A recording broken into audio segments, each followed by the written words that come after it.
नमस्कार, मी Poonam blouse cutting Marathi या चॅनलवरती तुमच्या सर्वांचे स्वागत आहे. तर बघा, आज आपण बघणार आहोत 34 इंच छातीच्या मापाचा बोटनेक ब्लाऊज. त्याचा पुढचा भाग बघणार आहोत. बघा, आपण पुढचा भाग मापे टाकून पुढचा भाग तयार करणार आहोत. तर बघा, हा आपण त्याचा मागचा भाग हा तयार केलेला आहे. हे बघा, अशा पद्धतीची मी मागच्या भागाला बोटनेक मध्ये डिझाईन तयार केलेली आहे.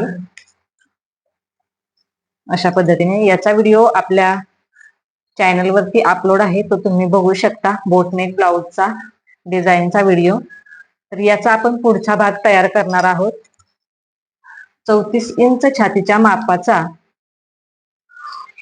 बोटनेक ब्लाऊज पुढचा भाग आपण बघणार आहोत. तर चला, आता इथे आपण मापे टाकायला सुरुवात करू. तर बघा, शोल्डर घ्यायचा आहे आपल्याला. बघा, इथून घेणार आहोत. हे जे लाईन आहे ओपन बाजूने घ्यायचं आहे. हे बघा 7 इंच आपला शोल्डर आहे. बघा या पद्धतीने 7 इंचावरती शोल्डरचं माप टाकायचं आहे. अशा पद्धतीने शोल्डरची लाईन मी सरळ आखून घेतली. त्याच्यानंतर इथून खाली आपल्याला टाकायचा आहे मुंडा. मुंडा किती टाकायचा आहे? तर मुंडा सुद्धा 7 इंच. मुंडा आणि शोल्डर टाकून घेतलेला आहे आपण. आता आपण काय करणार आहोत? उंचीचं माप टाकणार आहोत. या पद्धतीने तयार ब्लाऊज जो आहे तो 14 इंचाचा आहे. आपल्याला शिलाई मार्जिन धरून 15 इंचावरती मार्किंग करायचं आहे. बघा, या पद्धतीने आलं लक्षात. तयार ब्लाऊज 14 इंचाचा आहे, त्यामध्ये 1 इंच शिलाई मार्जिन. अशा पद्धतीने आपण इथे उंचीचं मार्किंग करून घेतलेलं आहे. आता ही उंचीची जी लाईन आहे ती सरळ आखून घेऊ. बघा, या पद्धतीने 14 इंचावरती आपण उंचीचं माप टाकलेलं आहे. आता बघा, इथून मुंड्याची जी लाईन आहे तिथून आपल्याला छातीचं माप टाकायचं आहे. तर 34 इंच छातीचं माप आहे, तर त्याचा चौथा भाग आपल्याला इथे टाकायचा आहे 8.5 इंच. हे बघा, इथे येत आहे 8.5 इंच.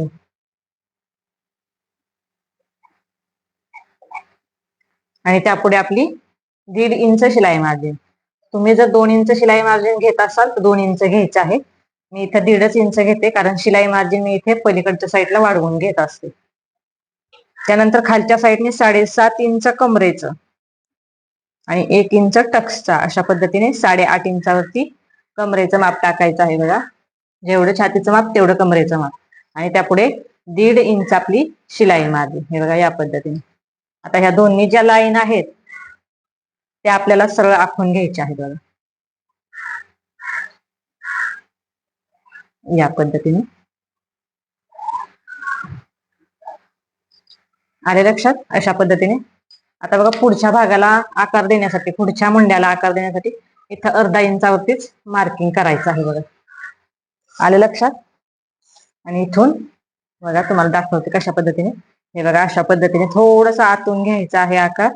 हे बघा, या पद्धतीने मुंड्याचा आकार तयार करायचा आहे आतील. पुढच्या मुंड्याचा आकार हो हा तयार झाला. बघा, आलं लक्षात? आता इथं पुढचा गळा टाकून घेऊ आपण. तर त्यासाठी गळा रुंदी सर्वात आधी आपल्याला टाकायची आहे. तर 4.25 इंच मी इथं गळा रुंदी घेतलेली आहे. या पद्धतीने. आणि इथून आपल्याला मार्किंग करायचं आहे 6.5 इंचावरती. म्हणजेच आपला पुढचा गळा जो आहे तो 6.5 इंचाचा असणार आहे. आणि इथून सुद्धा 4.25 इंचाचा चौकोन तयार करायचा आहे. बघा, आपल्याला या पद्धतीने. आणि हा चौकोन सरळ वर लाईन आखून घ्यायची आहे या चौकोनाची.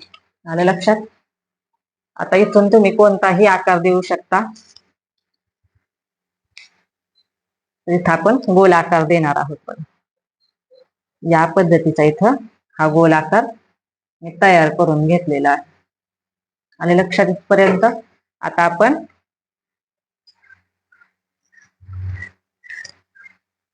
प्रिन्स कटचा इथला जो टक्स आहे तो टाकून घेऊ. तर बघा, इथून आपल्याला करायचं आहे 3.5 इंचावरती मार्किंग. बघा, या पद्धतीने 3.5 इंचावरती मार्किंग करून घेतलेलं आहे मी. त्याच्यानंतर इथून आपल्याला टक्स टाकायचे आहे 2 इंचाचा ठेवायचा आहे. या पद्धतीने. आलं लक्षात?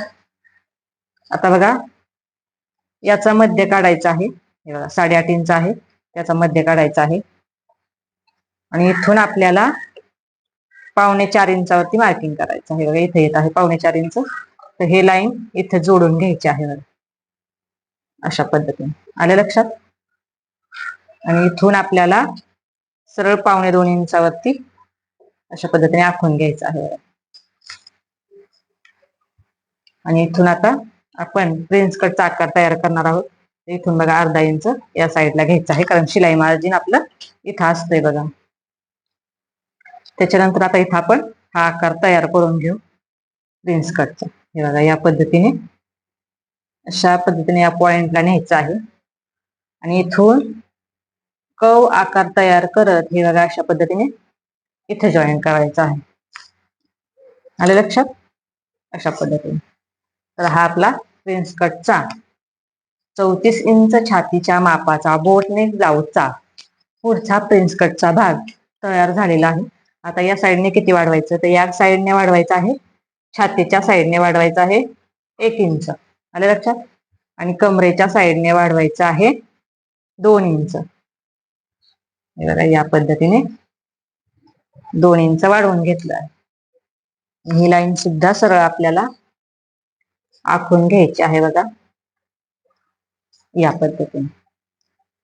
तर बघा इथं आपण 2 इंच घेतलेला आहे, तर इथं 1 इंच टक्सचा आहे आणि 1 इंच आपण या साईडला वाढवून घेतलं, बरोबर. आणि त्याच्यानंतर या साईडने जे आपलं शिलाई मार्जिन आहे ते 1/2 इंच आणि या साईडचं शिलाई मार्जिन 1/2 इंच, बरोबर. ते इथं 2 इंच वाढवून घेतलेलं आहे. त्याच्यानंतर बघा आता इथं आपल्याला वाढवायचं आहे 1/2 इंच. ज्यावेळेस आपण इथला जॉईंट देतो त्यावेळेस ते बरं तिरकं जातं, त्यासाठी अशा पद्धतीने आपल्याला वाढवून घ्यायचं आहे 1/2 इंच. त्याची सुद्धा सरळ लाईन आखून घेऊ आपण. आणि हे लगेच 1/2 इंच आपण कट करून घेणार आहोत बघा. बघा या पद्धतीने इकडची जी लाईन आहे, इकडची जी लाईन आहे तिथं तिरकं जॉईन करायचं आहे बघा या पद्धतीने, अशा पद्धतीने. आणि इकडची सुद्धा हे बघा या पद्धतीने तिरकं जॉईन करून घ्यायचं आहे. आलं लक्षात? आता हे आपण कटिंग करून घेऊ बघा.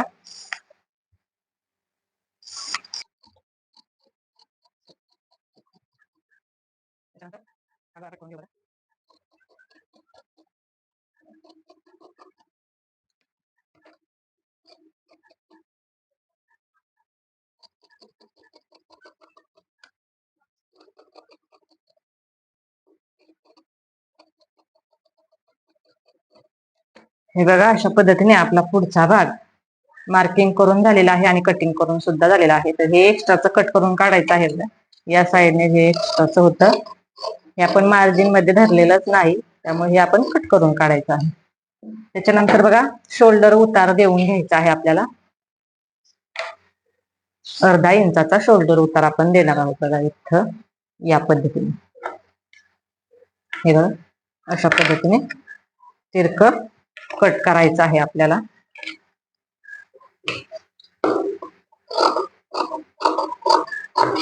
या पद्धतीने.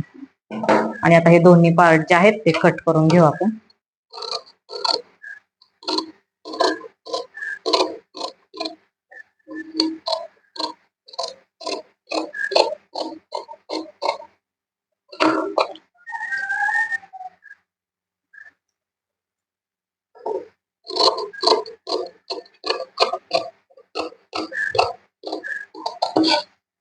हे बघा पुढचा प्रिन्स कटचा भाग आपला कट झालेला आहे बोटनेकचा. आता हा पण मेन फॅब्रिक जे आहे ब्लाउज पीस जो आहे मेन त्याच्यावरती सुद्धा कट करून घेणार आहोत आणि स्टिचिंग करून सुद्धा तुम्हाला मी इथे तो भाग दाखवणार आहे बघा.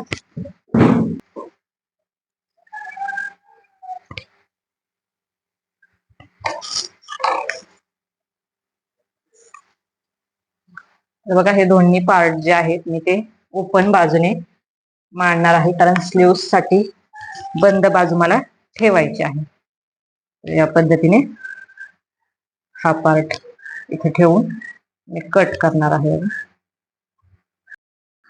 तर बघा अस्तरचं कापड जे आहे ते अशा पद्धतीने ठेवायचं आहे की चारही बाजूने आपल्याला व्यवस्थित असं अर्धा इंच मार्जिन राहील एवढं जे मेन फॅब्रिक आहे ते कट करायचं आहे. बघा आता आपण साइड पार्ट कट करून घेऊ. बघा हे बघा हा पार्ट हे बघा व्यवस्थित असं ठेवून घ्यायचं आहे. चारही बाजूने कापड शिल्लक राहिलं पाहिजे अशा पद्धतीने ठेवायचं आहे जेणेकरून अस्तर जॉईन करताना ते कापड आपल्याला पुरेल, कमी पडणार नाही. हे बघा या पद्धतीने. तर इथे बघा पूर्ण मी अस्तर जॉईन करून घेतलेलं आहे. आणि बघा आता आपण हे दोन्ही पार्ट जे आहेत ते व्यवस्थित एकमेकांना अटॅच करून घेऊ. हे बघा या पद्धतीने आपल्याला हे एकमेकांना अटॅच करून घ्यायचे आहेत. हे बघा अशा पद्धतीने याला डबल टिप मारून घ्यायची आहे. तर बघा प्रिन्स कटचे दोन्ही पार्ट एकमेकांना ज्यावेळेस आपण जोडतो त्यावेळेस कोणताही पार्ट खेचायचा नाही. अगदी अलगद असे दोन्ही पार्ट एकमेकांवरती ठेवायचे आहेत आणि जॉईन करून घ्यायचे आहेत. हे बघा खालच्या साईडने सुद्धा मी तुम्हाला जॉईन करून दाखवते. बोटनेक ब्लाउजचा हा पुढचा भाग इथे आपण तयार करत आहोत. अगदी व्यवस्थित असा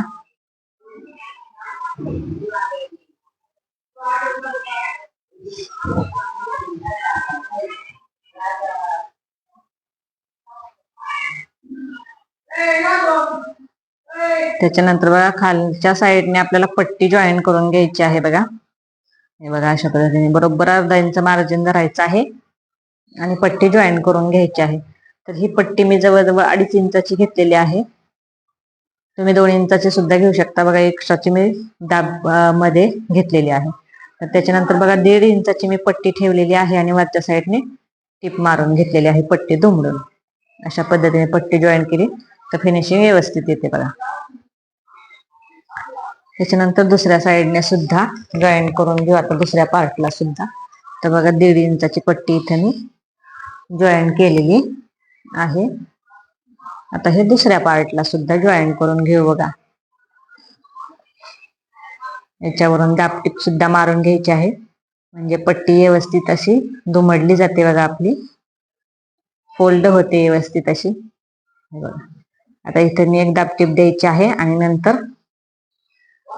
वरच्या साईडने एक दाबटीप देऊन घ्यायची आहे.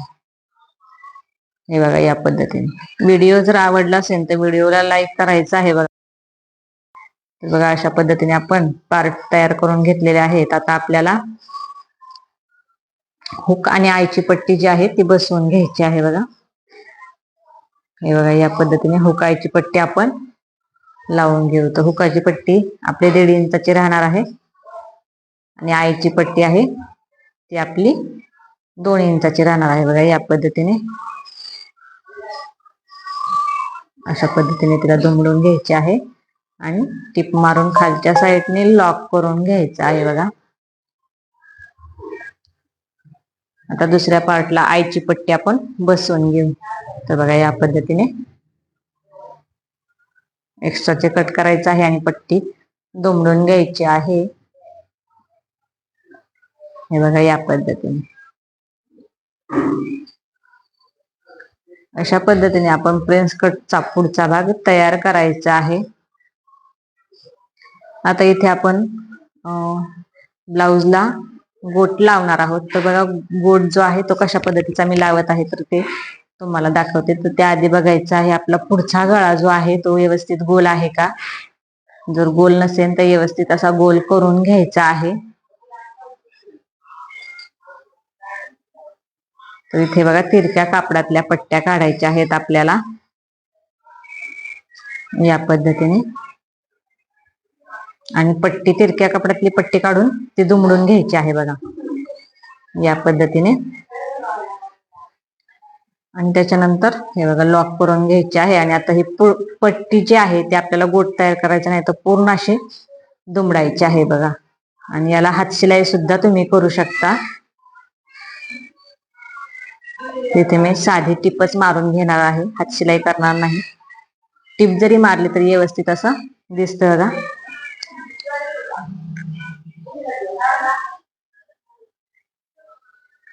अशा पद्धतीची पट्टी लावल्यामुळे गळ्याची फिनिशिंग एकदम छान दिसते. क्रॉस पट्टी काढायची आहे आणि ती क्रॉस पट्टी डबल दुमडून घ्यायची आहे आणि बसवून घ्यायची आहे. बघा या पद्धतीने एक्स्ट्राचा कट करून घ्यायचा आहे आणि बघा अशा पद्धतीने क्रॉस पट्टी दुमडायची आहे आणि अगदी गळ्याच्या कडेने एक टिप मारून घ्यायची आहे. क्रॉस पट्टीवर दिसणार नाही अशा पद्धतीने वरचं कापड क्रॉस पट्टीवरती झाकत टिप मारून घ्यायची आहे आणि नंतर हे बघा अशा पद्धतीने एक टिप मारायची आहे. तर अशा पद्धतीने बघा दोन्ही पुढचे भाग आपले तयार झालेले आहेत.